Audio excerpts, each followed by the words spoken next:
वंदे पुरुषोत्तमम। परम प्रेममय श्री श्री ठाकुर जी की वाणी। आलोचना प्रसंग प्रथम खंड से एकांश। 28 कार्तिक 1348 बृहस्पतिवार 13 नवंबर 1941। हेमंत का स्निग्ध शांत उज्जवल प्रभात।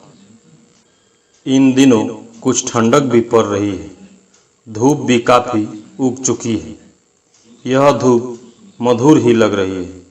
करीब 9 बज रहे हैं। श्री श्री ठाकुर ताशु में प्रसन्न मुद्रा में बैठे हुए हैं। जो उनके निकट में बैठे हुए हैं उनके साथ स्नेहपूर्ण भाव से बातें कर रहे हैं। सभी की खोज खबर ले रहे हैं। किसी के घर में कोई मलेरिया रोग से आक्रांत हो पड़ा है। यह सुनते ही श्री श्री ठाकुर अस्त व्यस्त हो पड़े और उन्होंने प्यारेदा को वहां भेज दिया। बोले, अच्छी तरह देखना, यदि जरूरत हो तो इंजेक्शन भी दे देना। रुपए की आवश्यकता होने पर मुझे कहना। चारों ओर जिस प्रकार मलेरिया हो रहा है उसके लिए अच्छी कुनैन और एटुब्रिन संग्रह करने की आवश्यकता है। लौटकर आओ, देखो क्या करना चाहिए। जो वहां उपस्थित थे उन लोगों में हर व्यक्ति को बार बार कहने लगे, अच्छी तरह मशहरी लगाओ जिससे मच्छर नहीं घुस सके। मशहरी लगाते समय सावधान रहना जिससे मच्छर अंदर नहीं रह सके। सप्ताह में एक आध कुनैन खाना और घर के आसपास की जगहों को साफ सुथरा रखना और सभी के द्वारा ऐसा कराने की व्यवस्था करना। तत्पश्चात प्रफुल्ल ने पूछा, कर्महीन सत्य चिंता को नरक क्यों कहा जाता है? सत्य चिंता करने में तो लाभ ही है। श्री श्री ठाकुर, नरक का अर्थ क्या होता है, क्या यह जानते हो? प्रफुल्ल, विधि में जो नुकसान पहुंचाता है, जो नरक की ओर खींचकर ले जाता है। श्री श्री ठाकुर, हाँ, उसमें सत्य चिंता सिर्फ विलास की सामग्री बनकर रह जाती है। जो जीवन के किसी काम में नहीं आती है वही है नरक। प्रफुल्ल, मेरे माथे में यह बात नहीं अट रही है, नरक क्यों है? श्री श्री ठाकुर, अभ्यास में आयत नहीं हुआ है, इसलिए समझने में दिक्कत हो रही है। बात यह है कि जिन सरसों के द्वारा भूत भगाएंगे उन्हीं में तो भूत बैठा हुआ है। जो सत्य चिंता मनुष्य को कल्याण के कार्यों में नियुक्त करती है वही उनके निकट एक ढोंग लेकर रहती है। बाहर में साधुता का ढोंग रचकर ऐसा व्यक्ति मीठी मीठी बातें करता है पर अंदर में सक्रिय दुष्ट बुद्धि रहती है। उसी मतलब से उसे व्यवहार करता है। वह एक ठग बन जाता है। क्या ऐसा व्यक्ति नहीं देखा है? प्रफुल्ल, यह तो एक प्रवृत्ति है। श्री श्री ठाकुर, हाँ, सब पूर्ण रूप से विकृति ही है। प्रातःकाल श्री श्री ठाकुर ताशु में बिछावन पर बैठे हुए हैं। ईशदा, विमलदा, इंदुदा की ओर देखते हुए बोले, इष्ट स्वार्थ प्रतिष्ठा की दिशा में अनुराग आने पर जब दो व्यक्ति एक साथ मिलोगे तो बातें इस प्रकार करोगे, कैसे संहति लाई जाए, कहाँ क्या किया जाए इत्यादि। उस समय कोई वृत्ति प्रधान नहीं बन सकती है। यदि आप समझे कि किस जगह में यौन आनति होने पर आपके बच्चे बर्बाद हो जाएंगे, उस समय जिस प्रकार आप उस जगह पर नहीं जा सकते हैं उसी प्रकार इसमें भी वही बात लागू होती है।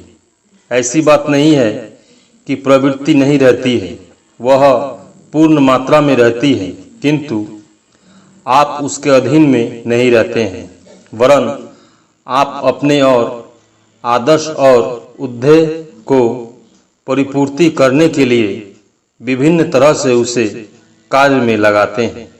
प्रफुल्ल से उन्होंने कुछ दोहे को पढ़ने कहा। पढ़ने के साथ साथ उस प्रसंग में चर्चा चलने लगी। अनेक व्यक्ति यह कहते हैं, धर्म, कृष्टि इत्यादि बातों को मैं नहीं समझता हूँ। मैं समझता हूँ पीपुल इन जनरल का इंटरेस्ट, जनस्वार्थ, ऐसे व्यक्ति यूं ही कष्ट भोग कर रहे हैं इत्यादि कहते हुए उदारता का ढोंग रचकर लोगों को उभारने की चेष्टा करते हैं। ऐसे व्यक्ति बहुत खतरनाक होते हैं। विभिन्न ढंग के इष्टस्वार्थ का हनन करते हैं। इस प्रकार कृष्ण के विषय में चर्चा करने पर दूसरे दल यह कहेंगे कि वे आयोनि संभव है, वे सब कुछ कर सकते हैं। हम लोग दीनहीन जीव हैं, कुछ भी करने की हम में शक्ति कहाँ है। भगवान हम लोगों के द्वारा नहीं कराते हैं, इसलिए नहीं होता है। फिर भी ऐसे व्यक्ति अपने को भक्त कहकर परिचय देते हैं। ऐसा करते हुए मनुष्य की कमर तोड़ डालते हैं। मनुष्य के स्वाभाविक उत्कर्ष के पथ को जो इस प्रकार क्षतिग्रस्त करते हैं, उनसे गुंडे और बदमाश कहीं अधिक अच्छे हैं। तथाकथित अच्छे व्यक्ति समाज का जितना सर्वनाश करते हैं, उसकी कोई तुलना नहीं हो सकती है। इसलिए चैतन्य चरितामृत में है, जो मुझे ईश्वर समझता है और अपने को हीन, मैं ऐसे व्यक्ति के प्रेम के अधीन में नहीं हूँ। विमलदा, तो दास्य भाव क्या चीज है? श्री ठाकुर, दास्य शब्द दास धातु से आया है और दास धातु का अर्थ है दान। एक व्यक्ति को यदि तुम सब कुछ दे दो तो क्या उसका रंग तुम पर कुछ भी नहीं चढ़ेगा? तुम्हारा छात्र तुम्हें खूब प्यार करता है, तुम्हारी सेवा करता है, किंतु पढ़ता लिखता नहीं है। क्या ऐसा कभी संभव है? भीतर देखने पर समझोगे कि उसका मूल अर्थात लगन दूसरी जगह है। इस बात को समझे बिना यदि तत्क्षण वहां मारपीट आरंभ कर दो तो कोई लाभ नहीं होगा। किसी खास अवस्था में पढ़कर ही बच्चे लोग बीड़ी पीना सीखते हैं। यौन आलोचना के अड्डे में पढ़कर वे उसी चक्कर में घूमते हैं। इसलिए प्रायश उसका नतीजा हम देखते ही हैं। ऐसी संगति में पड़ने पर ही बहुधा सिनेमा देखने का नशा भी होता है। इंदुदा, इतनी छोटी उम्र में भी क्या वे समझते हैं? श्री ठाकुर, क्यों नहीं समझेंगे? उनके जन्म का आधार भी वही है। 2 वर्ष के बच्चे सोए हुए हैं, माँ बाप आपस में चुंबन ले रहे हैं। बच्चे उस ओर टुकुर टुकुर ताकते हैं, बस वही उसका बीज वपन हो गया। इसलिए बच्चों के बड़े होने पर स्वामी स्त्री को अलग रहना चाहिए। उनके सूरत को ठीक पथ पर परिचालित करना चाहिए। यदि टार्च लाइट में 5 तरह के शीशे रहे तो भीतर की एक ही रोशनी को जैसे शीशे के माध्यम से चालित कराएंगे, वैसा ही रंग दिख पड़ेगा। सूरत भी उसी प्रकार है। जिस रंग में उसे रंगाया जाए, उसी रंग में रंगीन होता है। सहानुभूतिपूर्ण हृदय की लगन ही असली चीज है। जिस पर जैसी लगन रहेगी, मनुष्य भी वैसा ही होगा। शिवाजी के जैसा अदम्य युवक भी रामदास को पाकर सम्राट बन गया। विमलदा, सूरत क्या चीज है?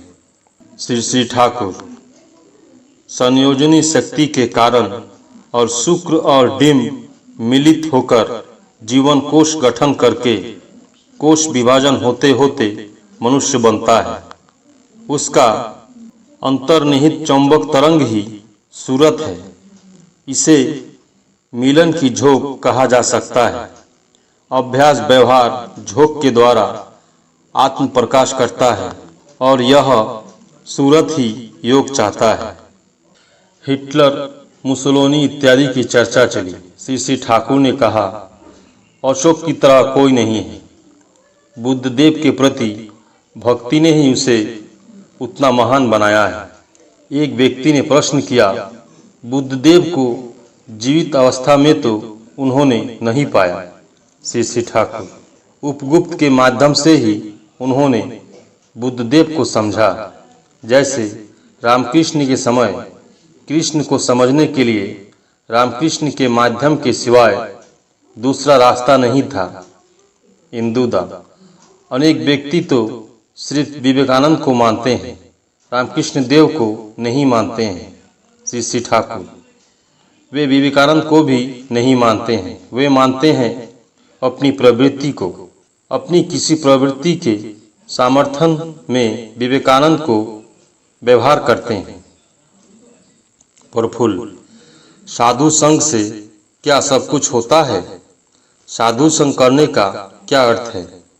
श्री ठाकुर, प्रथम शब्द साधु का अर्थ है व्यवहारिक बोध सिद्ध मनुष्य, और संग शब्द आया है सनज धातु से।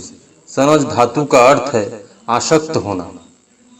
साधु के प्रति आसक्त होने के लिए जो काम करना चाहिए उसे करते रहना ही है साधु संग करना। तुम मेरे समीप बैठकर मेरी बातें सुनना पसंद करते हो। यदि मैं तुमसे 50 रुपये मांगूं या 50,000 लोगों को लाने के लिए कहूं, तो यह कार्य तुम्हें पसंद नहीं होता है। यह साधु संग नहीं है, प्रत्युत उस कार्य को करना ही है संग करना।